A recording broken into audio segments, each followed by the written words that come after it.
अस्सलाम वालेकुम जी, मेरा नाम डॉक्टर सरवर चौधरी, मैं पल्मोनोलॉजिस्ट हूँ। आज हम बात करेंगे एस्मा और दमा। ये दमा रात को इसकी जो अलामात होती हैं वो ज़्यादा हो जाती हैं, उसकी क्या वजह है?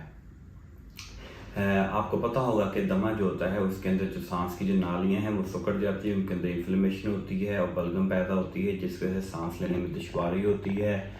ऐसे पेशेंट में खांसी आती है, बलगम आती है, चेस्ट के ऊपर प्रेशर, दबाव या दर्द महसूस होता है, सांस फूलता है, वीजिंग होती है और आमतौर पर ये सारी सिम्टम्स रात के वक्त ज़्यादा होती हैं।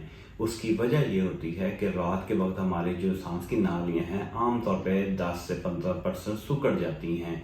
इवन जो हेल्दी लोग होते हैं उनके अंदर भी प्रॉब्लम सिकुड़ जाती हैं, लेकिन क्योंकि उनमें एस्मा नहीं होता तो उनको महसूस नहीं होता। लेकिन ऐसे पेशेंट जिनमें एस्मा होता है, जिनकी नालियाँ पहले सिकुड़ी होती हैं या सोजिश होती है, बलगम होती है, उनमें 10% एक्स्ट्रा सिकुड़ जाने से उनके अंदर सिम्टम्स बढ़ जाती हैं नाइट टाइम में। तो आमतौर पर ऐसे पेशेंट खांसी की वजह से उठते हैं, चेस्ट टाइटनेस की वजह से उठते हैं, सांस फूलने की वजह से उठते हैं।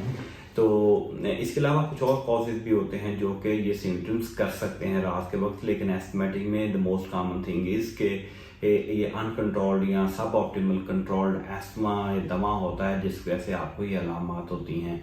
तो अगर आपको लगता है कि आपका दमा रात के वक्त कंट्रोल नहीं है या आपको सिम्टम्स हो रही हैं या आपकी नींद पूरी नहीं होती और दिन के वक्त आपको थकावट रहती है, तो आप अपने स्पेशलिस्ट से बात करें। ये हो सकता है कि अनकंट्रोल्ड एस्थमा हो।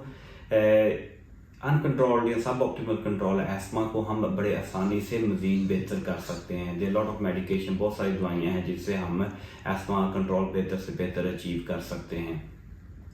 तो व्हाट वी होप इज़ के आप जब अपना एस्मा का ट्रीटमेंट अच्छा करें तो आपको अच्छी नींद आए, आप सुकून से सोएं, आप दिन के वक्त जब उठें तो फ्रेश उठें और आपको दिन के वक्त ज़्यादा नींद का प्रॉब्लम ना हो। तो आई होप दिस विल ये इससे आपको अंडरस्टैंडिंग होगी कि आपकी रात की सिम्टम्स क्यों ज़्यादा होती हैं और आपने उसको कैसे मैनेज करना है।